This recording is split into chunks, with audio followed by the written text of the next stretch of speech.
Immersed in antiquity, the theft of a mysterious bronze statue spurs Indiana Jones on the quest of a lifetime. Reuniting with Sophia Hapgood, his fiery-tempered colleague turned mystic, the intrepid archaeologist must race Nazi agents across the globe in search of the cradle of civilization and the forbidden power which brought it to a cataclysmic end. From the blazing deserts of Algeria to the Greek isles of the Aegean, Indy and Sophia follow the clues of a legendary document that will lead them to the lost city of Atlantis. But relentless Nazi spies and devious rivals threaten them every step of the way. Whoever reaches the sunken kingdom first will possess the ultimate weapon of the age and determine the fate of a world poised on the brink of war. The quest for a lost civilization plunges Indy into the deepest adventure of all time in Indiana Jones and the Fate of Atlantis. Hello and welcome back to this damnful idealistic crusade. In this video, I'll be discussing the really well done and incredible fan novelization of the classic Indiana Jones and the Fate of Atlantis, which of course is the iconic 1992 LucasArts point-and-click mystery adventure classic that remains one of the most beloved of all non-indie trilogy Indiana Jones stories in any medium. It was of course adapted into comic book form by Dark Horse in 4 issues, and that was developed concurrently with the actual original game. But outside of that, there was nothing done with the story that a lot of fans felt was the closest we could get to a 4th Indiana Jones film, when of course there were only 3 films in the 1990s. It's still one of the great indie stories. It's not part of the original trilogy, and still is a beloved classic to this day to just return to and play again. But the thought that somebody actually took the time to sit down and craft an entire book version, which had the unenviable task of adapting a classic game, but a game that didn't necessarily lend itself to translating to book form, beat for beat, a game that was about mystery and adventure, but also very much focused on exploration and dialogue. That's not something that easily translates to a book form, let alone a screenplay form if you were trying to envision this as a movie. So what the author Dale Dassel has done in his fan novelization is not just transpose the classic game story to book form, but he's actually taken the time to figure out good pathways, essentially, ironically mimicking the 3 paths of the original game the player can choose to take, good pathways of adaptation, of tweaking certain events of the classic game to play more in a long-form storytelling form, but also to be more enjoyable as a reading experience as opposed to repeating all of the game's events exactly in the way that it was done. Because if you were to simply read all of the, say, the script of the game itself, or having to describe all of the actions and events of the original point-and-click game in text form, it would get rather dull and monotonous. Again, you have to do a lot of adaptation work. And what Dassel did is primarily choose the team path of keeping our characters of Indiana Jones and Sophia Hapgood together throughout the adventure, and use that for the narrative as opposed to the other 2 paths of the original game, the wits and fists or action path that basically focused on Indy solo for most of the first and second acts of the game, and then Sophia comes back later. But essentially, this novelization takes the team pathway and then makes a number of really interesting adjustments, additions, and tweaking of subplots and expanding on certain elements to really make the story of the classic game work in a novel form. And if that wasn't enough to entice the indie fan in everyone, he was really inspired by the Rob MacGregor indie novels of the time. So if you read all of the indie books, or you know the MacGregor novels, and you know Fate of Atlantis the game, and you then pick up this novelization, what's fascinating is that you can definitely recognize the moments from the game that are directly replicated, and having that visual does help the mind's eye as you're reading along. But it's not just regurgitating the game experience. It translates it to literary form, but it has a lot of the spirit and the flavor of the Rob MacGregor novels. So it very much achieves that goal of being extraordinarily respectful to the original game, but also respectful and acknowledging the indie novels of the time. There's even a nod or two here and there that kind of link to the MacGregor books. So ultimately, when you read this, you come away thinking, I feel like I picked up a book that could have been published as a tie-in to the original game, and it just came out in the 2010s made by a fan, as opposed to being released in 1992 or 1993 as a Bantam paperback. There was really no reason why they couldn't have done a tie-in novelization, and I'm sure Rob MacGregor would have done one if he had been tasked with doing so. And in fact, he did write a novelization for the later game Staff of Kings, which was never released until it was released for free as an ebook a couple years ago. And I can't wait to get to reading that one. But I wanted to read this first, as obviously Fate of Atlantis came first in terms of the games coming, in 1992 versus Staff of Kings coming out in 2009. So again, this is a fan novelization. It is an unofficial work. It is very much a fan labor of love.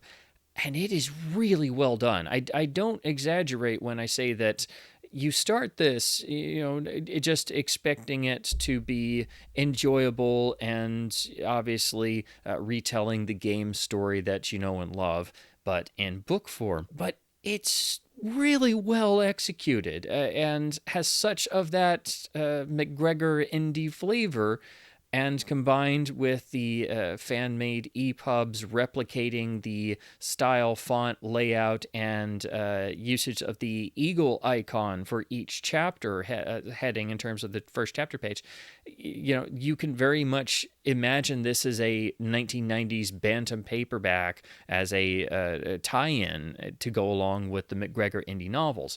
So it really recaptures the flavor of the game and the MacGregor novels, and I was very pleasantly surprised. I expected it would be good, but with any sort of labor of love or fan effort, especially somebody who's not a published author by trade, you'd never quite know what to expect, but it's always an achievement to even finish something in terms of trying your hand at writing or adapting a story into another medium.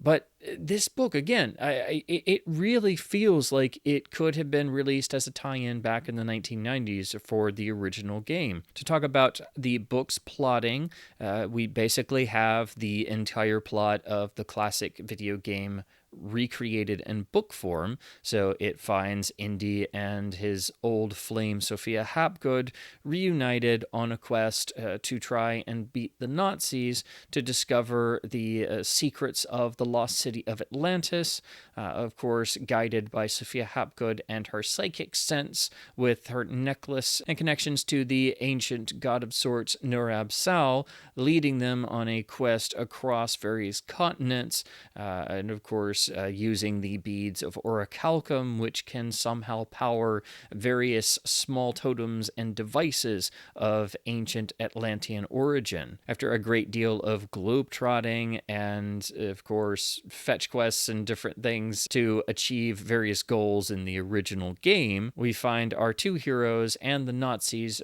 running around the labyrinth and lost city of Atlantis in its ruins, trying to uncover Atlantis' secrets before the other party can do so, with the threat looming over the whole story that if the Nazis get their hands on the secrets of Atlantis and the power of the orichalcum, they will be able to create, obviously, weapons of mass destruction the world has never seen, and be able to perhaps exert world domination.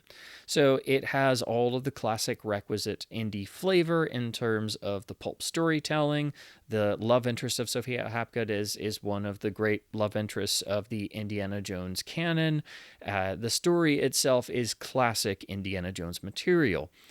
So in translating that to book form, again, the book pretty much uses the team path of the original game, which keeps Indy and Sophia together, as opposed to focusing on Indy working solo for a good section of the game in terms of the other two paths. But there are little tweaks made throughout, such as in the opening, instead of Indy just searching around Barnett College looking for a particular artifact for the credits, it's tweaked to be a bit more more like the ending of Last Crusade, where there's a ticking clock because the main villain of Kerner has already revealed himself and is holding a gun to Marcus Brody's head to force Indiana Jones to search the bowels of the college. Not only does that give the opening a bit more drama, but it does force the pace a little bit, which is something Dassel does continually in the book that really does help in the translation process, because the original game could take its time as it was a different medium and it was not focused on having a continual narrative drive because it wasn't having to do this in the form of a book or a movie. So from that first little opening scene, I know that's a very small little minor change, but I think it's very encapsulating of the overall dramatic focus that Dassel really carries throughout this adaptation. And it's necessary for the book to work. Because, again, if you just did the game exactly as it was, yes, it would be very faithful, but it would get very boring very fast because most of us have already played the game many times. So while it's really cool to see certain events, such as Indy trying to worm his way into the theater where Sophia Hapgood is giving her presentation on Atlantis, complete with the ghost made out of fabric on a wire. You recognize those moments, obviously, or they're visiting the old Jastro dig site where they had previously met in 1929, or the journey to Tikal, or the events in the marketplace bazaar, or the events at the dig site, or going around in a hot air balloon. While you recognize all those moments and you can visualize them from knowing and loving the game, they all feel lived in and they have a good sense of dramatic focus, so the story keeps moving along and it never feels like it's overly devoted to replaying the actual game in text form. So as a book reading experience, it's really satisfying. And while I do think it has still some of the inherent shortcomings of the original game story, I think it is an exceptionally well done bit of adaptation work. In particular, I think the best element is what this book does for the Sophia Hapgood character, who's a character I've always liked, mostly from her original Fate of Atlantis appearance in terms of the original game. But as a character, she was always a bit more of an archetype, or just had so much potential that I wish had been developed more in other indie fiction. And of course, she would later reappear in the next game, Indiana Jones and the Infernal Machine, suddenly working for the OSS, and then, of course, that would become the CIA. But there, she seemed, again, really even more perfunctory as a character.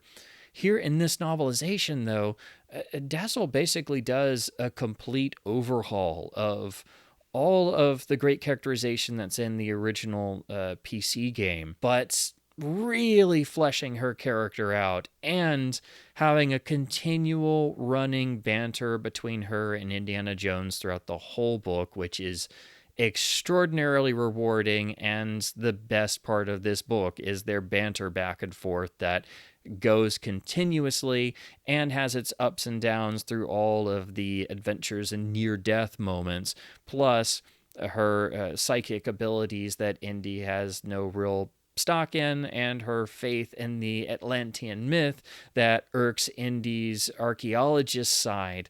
It really has the classical romantic comedy element that you need for that spark to be between Indiana Jones and the heroine of the story. You've got that in the original Fate of Atlantis game, but it's much more limited. It was a nice, promising aspect that we all loved. But again, what happens here in this novelization is essentially Sophia Hapgood as a character has a complete character overhaul and is fully realized and fleshed out here, and has gone from being one of my favorite non-film indie love interests to being simply one of my favorite of Indy's love interests, period. And you could easily imagine this version of the character being the more fully fleshed out version that could have been in a film adaptation of the story. They do make continual references to their past history together and how they parted on not so good terms, and there's even a point in the story where they do actually spend the night together, and it's nicely done in a sort of classical movie tradition in terms of having a nice scene of romantic banter that then leads to the classic sort of fade out. I really love what Dassel did with the overall dynamic of Indy and Sophia, but if there was one shining example of why this novelization is a must-read and could honestly be published as an official indie work, as an official book by Lucas Books or whoever would be doing that now in 2025, it's simply how much of a complete overhaul and improvement of Sophia Hapgood's characterization has been done here. That's the element I absolutely adored in this, and took what was an already effective and interesting retelling of a story that was designed for a classic point-and-click MS-DOS mystery adventure game and really took it to another level. And again, it very much harkens back to the style of the Rob MacGregor books, and you can actually start to picture what a Fate of Atlantis film could be like, because Dassel also took it upon himself to create new side characters, new events, or new set pieces, or tweak set pieces from the original game to transpose those elements to a more workable form in terms of having a book narrative. So there are some bits of new action, new near-death moments, or basically tweaking elements from the game to keep the story moving at a similar sort of pace, so it doesn't start to fall behind and it doesn't bore the reader. And it's also adding some new elements to make the classic story feel fresh if you're just thinking this is going to retell the original game beat for beat. So there are some moments that have also been either changed slightly or lessened in impact, and there's a few characters and sort of side moments that have been dropped in the adaptation process. So this is a legitimate adaptation that's been done of taking the original game's storyline, transposing it to another medium, and really taking the time to think about each plot beat, each element. How does it work in book form? Does it even work in book form? And how might it need to be sort of massaged or maybe turned on its head a little bit so it flows better in the book narrative that's been started and maintained? We see the same familiar faces in terms of the Nazi antagonists. The overall plot is the same. The finale takes place, of course, in the ruins of Atlantis. But again, what keeps it a bit fresh and what keeps it moving is that things aren't always 100% exactly as they were in the game. There's a pair of new Nazi henchmen, Torsten and Karl, who continually follow Indy and Sophia around and become recurring characters.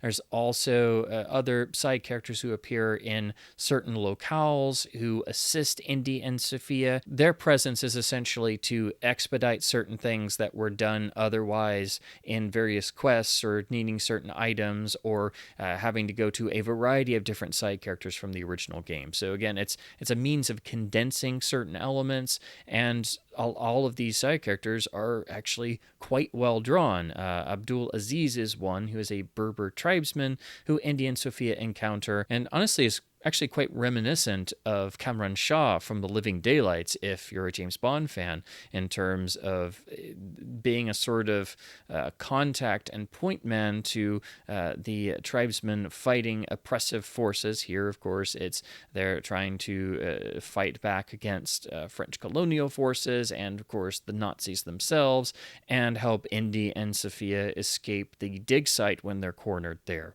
So, again, there's a lot of moments throughout this book, including some additional bits of material in getting to Atlantis on a German U-boat and the actual reveal of the Atlantean ruins, that make this experience more cinematic than it was in the original game, because there's a bigger scope but also a more continuous sense of dramatic pace. If I did have any criticisms, it would probably be that a few of the moments here and there are maybe hearkening back a bit too much to some of the classic indie moments. There's a couple of the classic Indiana Jones lines of dialogue or one-liners that get echoed or repeated in this, and a couple sequences, like what I mentioned at the opening, feeling very much like a recreation of the dynamic of the ending of Last Crusade, with Indy having to do the entire Grail quest with the ticking clock of his father's impending death, forcing him onward. So, there's a couple moments that you can tell they were obviously meant to mimic or recreate moments or lines of dialogue from the film trilogy. Just a few of them were maybe a bit, too much. It maybe wasn't necessary to quote some of the famous Indiana Jones lines of dialogue exactly, but then some are actually really nicely done, like they're tweaked a little bit. For example, in one really nice moment that is a sort of nice inversion or tweaked version of the tank chase from Last Crusade, at the end of this big action set piece, Sophia Hapgood throws the classic, "You call this archaeology," to Indy, but then Indy actually has a retort back, and he just throws back, "No, but I seem to have a talent for it." So there's even some moments where there's an additional level to echoing the original films and some of the classic lines. So it's well done. There's just maybe a couple moments where it perhaps echoes some elements of the films just maybe a tad too closely. But again, that's only a minor point that most indie fans will be able to recognize and sort of, note and smile along with, that's an echo of the films. Now, the other two things I would mention in terms of my own sort of slight criticisms. One of them, I think, is kind of inherent to the actual story's source material, the original game. And that's essentially once Indy and Sophia and the Nazis, once we actually get to the Atlantean ruins and everyone's having to go around the labyrinth, and there's a lot of back and forth action of Indy trying to rescue Sophia, who has been captured, and then them trying to evade capture, and there's a lot of back and forth as everyone is searching to be the first to uncover the location of Atlantis's remaining secrets. There's a lot of wandering around. Of course, it's a labyrinth, so you do have to have some degree of that. But even in the original game, it makes the pace of the story drop quite dramatically, as you have to do a lot of investigating and trying not to get lost. So I think there's some of that here naturally. If this had been a film screenplay, if this had been a treatment or had been designed to be turned into a feature film in the 1990s, this would have been the section of the story that would have gotten the most focus in terms of trying to tighten it in a narrative sense. So it still works in the book, but it's the one point where the action kind of slows down, and because it is naturally a bit repetitive in terms of the action and the events that are taking place, it could be a bit of a slog to some readers. It's still good. It's well done, but it's always the part of Fate of Atlantis as a story that's I've always wished that there was a little bit more going on. But here in the book, we do at least get more character development for both the Nazi characters and a deepening of Indy and Sophia's relationship and how this is playing upon them as they get closer and closer to the core of Atlantis itself, and how they're trying to deal with their feelings towards one another, and Sophia reaching the near the end of her life's quest and being more and more affected by the presence of Nurab Sal. So it's got more going on than what was in the original game, but I think it just basically inherit some of the original story's slower pace in this area. The other thing I would point out, and this is something that actually popped up in some of the Rob MacGregor books, and so that's definitely a sign that their goal to imitate some of the style of the MacGregor books. Well, that definitely is here. There's a couple lines here and there in terms of some of the dialogue that doesn't quite feel like it's in the right time period, or it's just suddenly quite darker than you expect from an indie story. And particularly this is when both Indy and Sophia, and I think Kerner at one point, but basically some of the characters do curse here and there, and there's a couple F-bombs.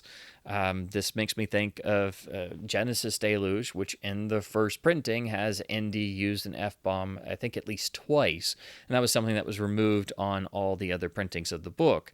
Well, obviously that's something that somebody would say in the 1930s. It just felt out of place in an Indiana Jones story.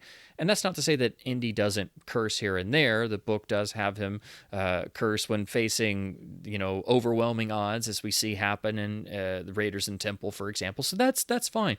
It's just every once in a while there's some fouler language that pops up that doesn't quite feel like a pulp adventure story. It just has a bit of a more modern, darker edge to it. It's kind of here and there, but it did happen a number of times. So that's why I sort of made a note of it, because it kept jumping out at me. Everything else in terms of the dialogue felt perfectly on point. So again, it kind of made me think of those few moments in Genesis Deluge and the MacGregor series. And then there's a couple little tinges of suddenly deviating into really dark territory that's alluded to. There's a couple moments where Sophia Hapgood feels threatened in a way, and immediately her mind jumps to that she might be physically and sexually assaulted in terms of the peril that's facing her. So that was,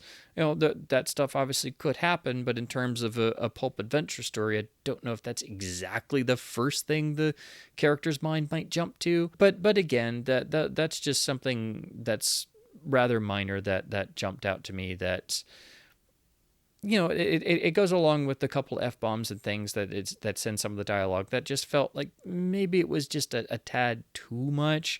But those honestly would be my only real criticisms or points of note, because when you finish this, overall, it is a really effective piece of adaptation. This is so well done and so well executed and so well thought out that it's not just a fan labor of love. It's something that it could be published officially and sold in bookstores and be well received. It's really well pulled off. I didn't know what quite to expect going into this. I typically wouldn't review a fan novel outside of just generalities, because if it wasn't that great, I wouldn't want to, just say that somebody's hard work wasn't super great, when being an author isn't their main job. They're not a published author with loads of experience. They're just doing this as either a hobby or a labor of love or something. But this is really well done. It's maybe not absolutely perfect, but it's darn close.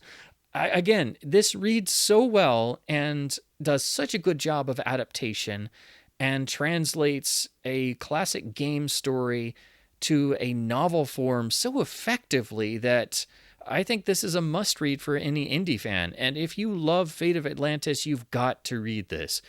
Even if you may not like all the adaptation choices that the author made, all of them make sense, and all of them are very much a sign of the author taking the time to really think all of this stuff out and really feel that the plotting is still reverential to the original story and game, but working in this new context that they're having to create by doing the adaptation and translation to book form. So I think the Fate of Atlantis novelization achieves its goals of retelling the game story in book form, maintaining the atmosphere and the characters, while also showing great love and affection and reverence to the Bantam novels by Rob MacGregor and Max McCoy. And ultimately, this is a really well done indie reading experience.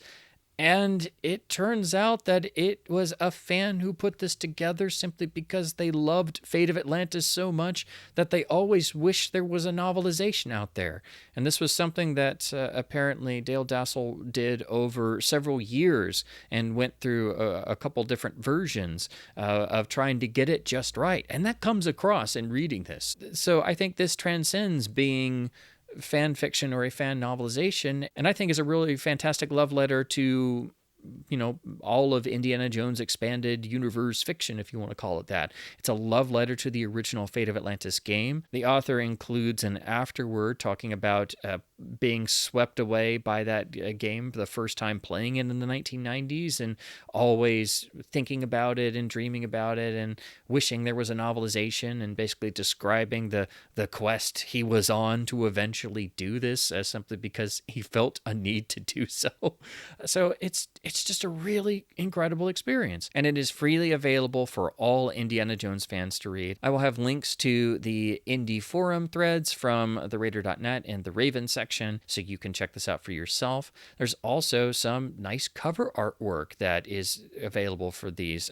There is an older piece of artwork that seems to be for the earlier version that has a pretty nice likeness of Harrison Ford. We have the Atlantean machinery with the orichalcum running that mimics the original game poster artwork. We have the villainous Kerner in his uniform represented, along with some nice bit of action in the other corner. And then interestingly, we have, of course, Sophia Hapgood, and it looks like she was patterned on Julianne Moore. At least that's who it kind of looks like to me in this cover artwork. But it's a pretty nice cover. And then the sort of later version that's on the fully updated version that I read is very much influenced by the Bantam covers. So it has that sort of feel of trying to look like a Drew Struzan painting.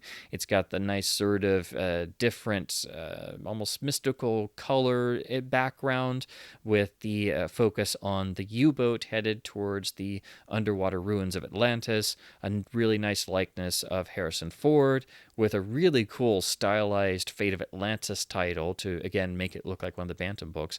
And again, it looks like Sophia Hapgood was modeled after Julianne Moore, but here we've got the gleaming necklace indicating that Nurab Sal has something to say. And to further imitate the Bantam novels, this actually continues with a sort of wraparound effect with the underwater Atlantean volcano on the back. So this is really well done, and again, strengthens the direct connection this seems to have with the feel and flavor of the 1990s Bantam novels. So in short, if you're an Indiana Jones fan, you really need to read this. If you love Fate of Atlantis, you absolutely have to read this. If you love Indiana Jones stories outside the original film trilogy, you need to read this.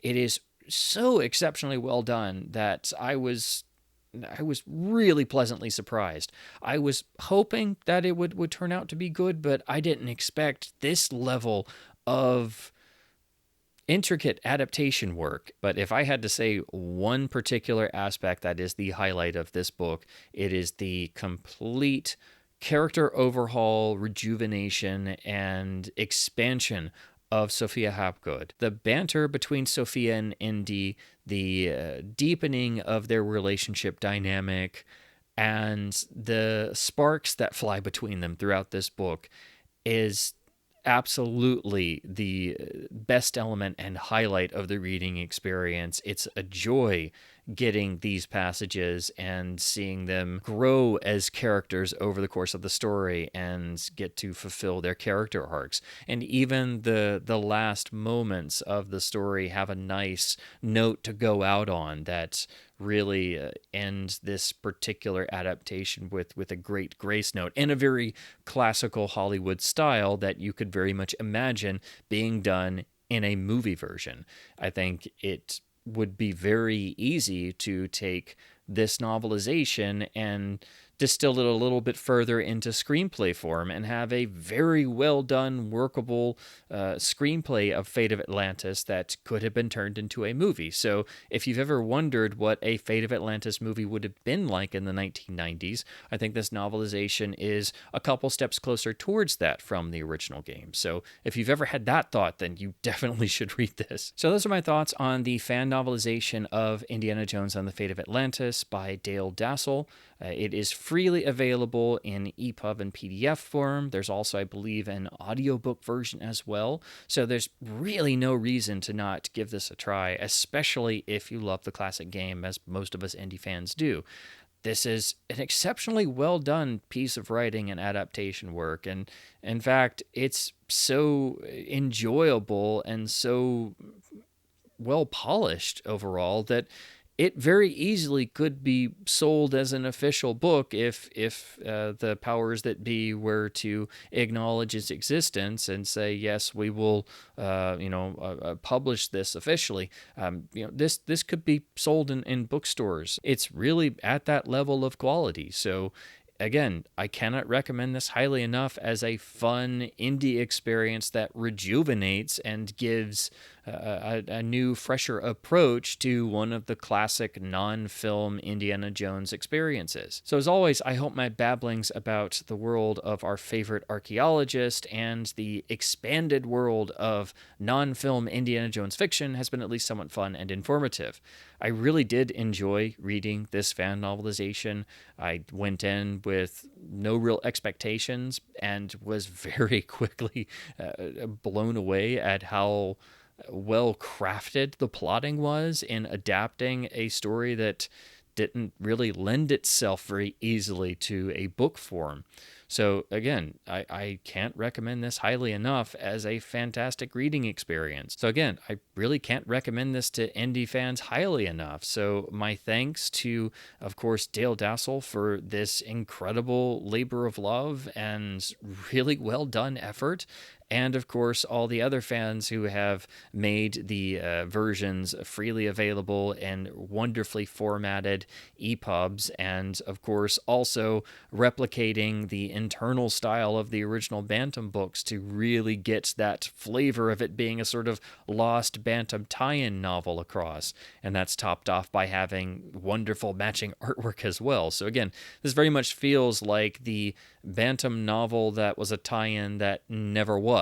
It feels like a lost Bantam indie novel. So as always, please do keep supporting and promoting the incredible works of fans who go to incredible lengths to produce some really fantastic Indiana Jones fiction that is fulfilling a need all of us indie fans have, because there's not much out there in terms of indie fiction, since the books have long been dormant in terms of what's out there officially. But to have this now for the classic Fate of Atlantis game is really something special, I think. It's a nice sort of reinvention of the game's plot into another medium that also gives you a nice sort of idea of what a movie version of Fate of Atlantis could have been like. And also, I think, makes up for some of the deficiencies of the comic adaptation, which is a good comic, but always left me a bit wanting in terms of reimagining Fate of Atlantis as a story outside of the original game. The comic version always kind of whetted my appetite for a Fate of Atlantis experience that had, more of a narrative drive and wasn't inside of a point and click game. So this is something I just never thought would exist, and now it does. So that's why I felt the need to talk about it in depth, as this has been one of the really nice surprises of my journey in trying to read every bit of Indiana Jones fiction there is. So definitely keep reading, keep cracking the whip, and as always, thank you ever so much for watching.